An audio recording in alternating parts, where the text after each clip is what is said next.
এই আল্লাহর দেওয়া জবান দিয়ে, আল্লাহর দেওয়া জিহ্বা দিয়ে আল্লাহর জমিনে দাঁড়িয়ে যদি আল্লাহর নামের স্লোগান না দিতে পারি, ওই মাহফিলকে আমরা বয়কট ঘোষণা করতে চাই। কথা বলেন ঠিক কিনা? এই গর্দান না নামা পর্যন্ত, গর্দান না নিচে নামিয়েছি আল্লাহ তাআলার সামনে, এই গর্দান উপর থেকে কেটে পড়ে যাবে, কিন্তু কোন তাগুতি শক্তির কাছে এই গর্দান নত হবে না ইনশাআল্লাহ। আমাদেরকে হামলা মামলার ভয় দেখায় লাভ নাই। মাঠে ময়দানে যতদিন আছি কোরআনের হক কথা বলেই যাব। এতে যদি আমার মায়ের বুক খালি হয়, আমার বাবার বুক খালি হয়, আমার সন্তানগুলো যদি ইতিম হয়, আমার স্ত্রী যদি বিধবা হয়, আমার দেহ থেকে জানকে যদি আলাদা করা হয়, আমার দেহ যদি টুকরা টুকরা করা হয়, আমাকে যদি গুম করা হয়, আমার লাশটা যদি ডাস্টবিনে পড়ে থাকে, আমার লাশটা যদি সিরাজগঞ্জ শহরের কুকুরগুলো খাইতে থাকে, কোনো আফসোস নাই। হক কথা বলেছি, যতদিন বাঁচবো হক কথা বলেই যাব। হক কথা বলার থেকে কেউ আমাদেরকে পিছপা করতে পারবে না ইনশাআল্লাহ। কে কে রাজি আছেন একটু হাত উঠায় দেখান, হাতটা উঠায় দেখান, আল্লাহরে দেখায় দেন। যতদিন বেঁচে থাকবো হক কথা বলে বেঁচে থাকবো, হক কথার উপরে থাকবো। হক কথা যখন বলেছি মাঠে ময়দানে বলবো। হামলা মামলা আর ধমকি দিয়া ভয় দেখায় লাভ নাই, জেল ফাঁসির ভয় দেখায় লাভ নাই। হক কথা বলেছি, বলেই যাব। এতে করে ফাঁসি হলেও হতে পারে, গুলি করলে, ক্রস ফায়ার করলে ওইটা মাথা পেতে নেব ইনশাআল্লাহ, অসুবিধা নাই। শহীদের মর্যাদা পেয়ে যাব। দিবেন কে? শহীদের মর্যাদা দিবেন কে? শহীদের মর্যাদা দিবেন কে? কথা কি বুঝতে পেরেছেন? হক কথা বলার থেকে পিছপা হওয়া যাবে না। আপনি জিলাপি মার্কা আলেম হবেন, কাল আল্লাহ তাআলার কাঠ গড়ায় আপনাকে দাঁড় করায়া এর জব চা হবে। উম্মতের এই ক্লান্তি লগ্নে সব রাহাবারগুলো ভিতরে তুমি মিয়া শুধু নরম নরম আর কান্নার বয়ান কইরা মাঠে ময়দানে বেরিয়েছো। আজ তোমার সান নাই, যাও তুমি জাহান্নামে চলে যাও। বুঝতে পারছেন কথা? কথা বুঝতে পারছেন? হ্যাঁ, নরম নরম কথা বলার সময় এখন না। নরম কথা দিন শেষ হয়ে গেছে। কথা কি বুঝতে পারছেন? নরম কথা চলবে না এখন। হক কথা মাঠে ময়দানে বলেছি, আরো বলবো, উচ্চ আওয়াজে বলবো। কেউ যদি আমাদের কণ্ঠগুলো রোধ করতে চায়, আমাদের কণ্ঠগুলোকে যদি কেউ দাবানোর চেষ্টা করে, আমি বলতে চাই এক সাব্বির আহমদ ওসমানীর কণ্ঠকে রোধ করে তো না ইসলামকে ঠেকাইতে পারবে না। কথা বলেন ঠিক কিনা? এক সাব্বির আহমদ ওসমানের কণ্ঠকে রোধ করে ইসলামকে থামাইয়ে দিবা? ইসলামকে থামানো অত সহজ নাই। ইসলাম হর জিন্দা হয় কারবালা কি বাত। ইসলাম জিন্দা আছে, জিন্দা থাকবে। কেউ ইসলামকে দমাইতে পারবে না। ইসলামকে যারা দমাইতে আসবে তারা দমে যাবে, তাদের মাথা নিচু হবে। আল্লাহ তাআলা তাদের কোন রকম পিছপা হওয়া কোনো সুযোগ নাই, কোনো সুযোগ নাই। আপনার পীরের বিপক্ষে গেলেও এটা কার কথা? আমার বিপক্ষে গেলেও এটা কার কথা? কোন বক্তার বিপক্ষে গেলে এটা কার কথা? যদি চোতাদের বিপক্ষে যায় এটা কার কথা? যদি সভাপতি সাহেবের বিপক্ষে যায় এটা কার কথা? আল্লাহর কথা শোনার মন মানসিকতা তৈরি করতে হবে। এটা শোনার থেকে পিছুপা হওয়া যাবে না।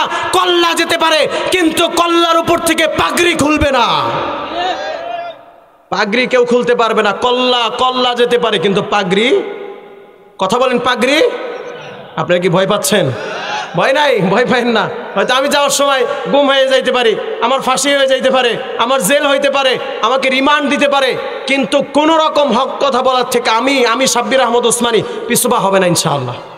আল্লাহ তাআলা যেন হকের কথাগুলো আপনাদের সামনে প্রচার করার তৌফিক দান করেন, বলে আমিন। রাসূলুল্লাহ সাল্লাল্লাহু আলাইহি ওয়াসাল্লাম যখন মক্কা বিজয় করলেন, কোন জায়গা? একটু কথা বলেন, কোন জায়গা? মক্কা যখন বিজয় করলেন, ওই সময় রাসূল সাল্লাল্লাহু আলাইহি ওয়াসাল্লামের একদম ভূমিকা ছিল নীরব। কি ছিল? কথা বলেন, ভূমিকা কি ছিল? একদম নীরব ভূমিকা ছিল। রাসূলের মাথা নিচের দিকে, চোখ দিয়ে শুধু টপ টপ টপ টপ করে পানি ঝরছে, আর রাসূলের মুখ দিয়ে, জবান দিয়ে একটা আয়াত বের হচ্ছে, ইন্না ফাতাহনা লাকা ফাতহাম মুবিনা, ইন্না ফাতাহনা লাকা ফাতহাম মুবিনা। হে আল্লাহ, এই বিজয় আপনার, এই বিজয় আপনি আমাদেরকে দিয়েছেন।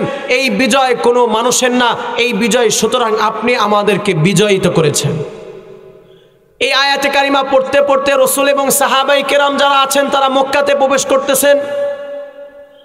এমত অবস্থায় কাফেররা শুধু থরথর থরথর থরথর করে কাঁপতেছে। হায় হায়, মুসলমানদের এতদিন যেই পরিমাণ জ্বালা নির্যাতন দিয়েছি, যেই পরিমাণ জুলুম করেছি, আরে মুসলমানদের বাইতুল্লাহতেই ঢুকতে দেয়নি। এমত অবস্থায় রাসূল সাল্লাল্লাহু আলাইহি ওয়াসাল্লাম ক্ষমতা গ্রহণ করার পরে একটা ভূমিকা রাখলেন যে আজকে আমভাবে ক্ষমা ঘোষণা করা হয়েছে। কিভাবে? একটু কথা বলেন। আমভাবে ক্ষমা ঘোষণা করা হয়েছে, ক্ষমা ঘোষণা করেছেন কে? রসুল। রসুল রসুল ক্ষমা ঘোষণা করেছেন। রসুল যে আজকে কোনো কি নেওয়া হবে না, প্রতিশোধ নেওয়া, আজকে কোনো প্রতিশোধ নেওয়া হবে না, আজকে আমভাবে ক্ষমা ঘোষণা। যারা খানায়ে কাবায় ঢুকবে তারা মাফ, যাদের হাতে অস্ত্র আছে যারা অস্ত্র ফলাই দিবে তারা মাফ, তাদের ক্ষমা ঘোষণা। যারা আবু সুফিয়ানের ঘরে ঢুকবে তারা মাফ। এমনকি আরো কয়েকজন সাহাবী আছে, এদের ঘরে যারা ঢুকবে তাদেরকে আজকে সাধারণ ক্ষমা ঘোষণা করা হয়েছে। কিন্তু দুই শ্রেণীর মানুষকে আল্লাহ রসুল ক্ষমা করে নাই। কয় শ্রেণীর মানুষ? একটু কথা বলেন, কয় শ্রেণীর মানুষ? এটা সূরা তাওবা আল্লাহ তাআলা আমাদেরকে জানিয়ে দিয়েছেন, ওয়া ইন্নাকাসু আইমানাহুম মিন বাদি আহদিহিম ওয়া তাআনু ফি দীনিকুম ফাকাতিলু আইম্মাতাল কুফর। এদেরকে কোনো ক্ষমা ঘোষণা নাই, এদেরকে যেখানে পাওয়া যাবে সঙ্গে সঙ্গে এদের কল্লাকে উড়াইয়ে দেওয়া হবে, কতল করে দেওয়া হবে। কয় শ্রেণীর মানুষ? দুই শ্রেণীর মানুষ কারা? যারা আল্লাহকে নিয়ে বাজে মন্তব্য করেছিল, যারা রসুলের শানে বাজে কবিতা আবৃত্তি করেছিল, যারা রসুলের শানে বাজে কবিতা আবৃত্তি করেছিল, যারা আল্লাহকে নিয়ে বাজে মন্তব্য করেছিল, এদেরকে কোনো প্রকার ক্ষমা হবে না। ওই সময় ছিল কবিতার যুগ, তারা বিভিন্ন কবিতা রসুলের শানে ভূমিকা কবিতাগুলো কি করত? পাঠ করত এবং রসুলকে বেইজ্জতি করার জন্য বিভিন্ন কবিতা তারা লিখেছিল। এই কবিতা যারা লিখেছিল তাদের কোনো প্রকার ক্ষমা ঘোষণা করা হবে না। এরকম ভাবে কয়েকজন কুরতুনা, কুরাইনা, খাস, রইস ইবনে খাস, আরব কতল, আরো বিভিন্ন কয়েকজনের রসুল নাম বলেছেন। এই যারা নাম বলেছে এদের কোনো প্রকার ক্ষমা ঘোষণা করা হবে? এটা কথা বলেন, ক্ষমা ঘোষণা করা হবে?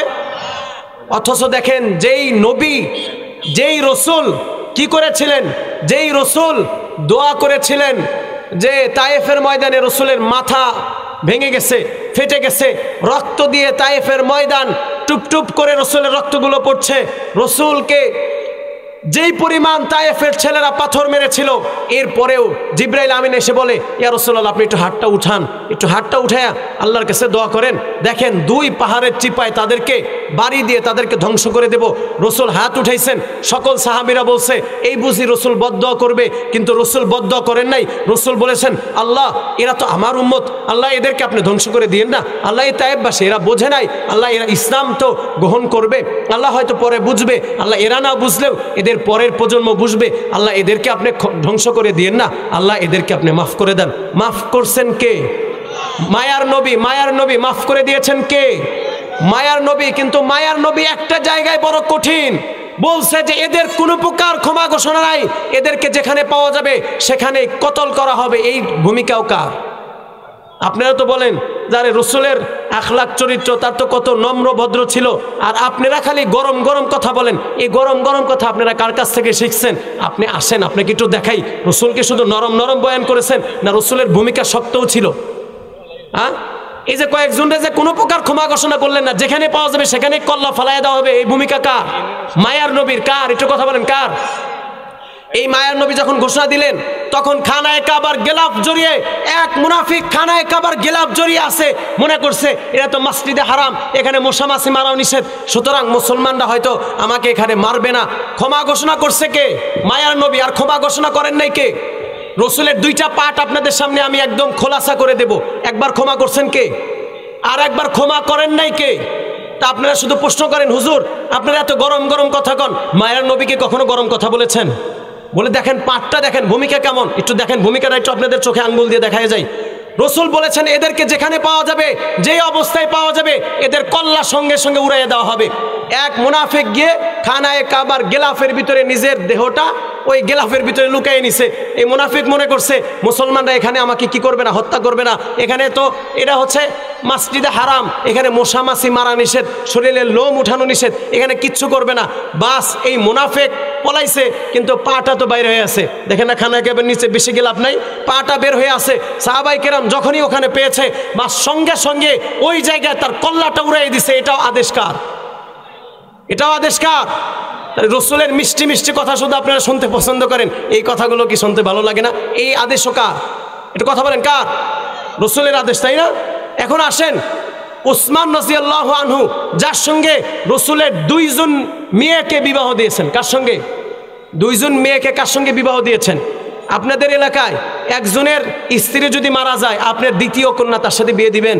বলবেন হায় হায় তুমি কি জ্বালান জ্বালাইছো, একটাই নিয়া আর কি তুমি আর একটা পাইবা? দিবেন? দ্বিতীয় মেয়ে দিবেন? খুব কঠিন। কম জামাইয়ের সঙ্গে এই যুগে শ্বশুর দ্বিতীয় মেয়ে দিতে চাবে, কম, খুব কম। একটারই যে জ্বালান জ্বালাইছো, ঠিকঠাক মতো ভাত দাও নাই, কাপড় দাও নাই, কত জ্বালান জ্বালাইছো, আবার দ্বিতীয়টা চাইতেছো, আসো এবার ঝাঁটা রাখছি তোমার জন্য। বুঝতে পারছেন? অথচ রসুলের দুইটা কন্যাকে ওসমানের সঙ্গে বিবাহ দিয়েছেন, কত মহাব্বত করেন। ওই ওসমান একজনকে নিয়ে আসছে যার পক্ষে কি কতল করে দেওয়া, কল্লা নামানো, যার জন্য আদেশ হয়ে গেছে। তখন বলতে ইয়া রাসূলুল্লাহ, এটা তো আমার দুধ ভাই, একে কি মাফ করা যায় না? মায়ের নবী ওসমান ডান দিকে বসা, বাম দিকে ঘাড় ঘুরে ফেলছেন। ওসমান আবার বাম দিকে আসছে, রসুল আবার ডান দিকে ঘাড় ঘুরে ফেলছেন। ওসমান সামনে আসছেন, রসুল আবার বাম দিকে ঘাড় ঘুরে ফেলছেন। অথচ যেই ওসমানকে এত মহাব্বত করলেন রসুল, যার দুইটা কন্যাকে রসুল যার দুইটা কন্যাকে কার সাথে বিবাহ দিয়েছেন? ওসমানের সঙ্গে। ওই ওসমান যখন রসুলের কাছে আসছেন, ওসমানের দিকেও আল্লাহ রসুল তাকান নাই, বলেছেন কতল করা তো কতল করা, এর কোনো রকম কোনো সার নাই।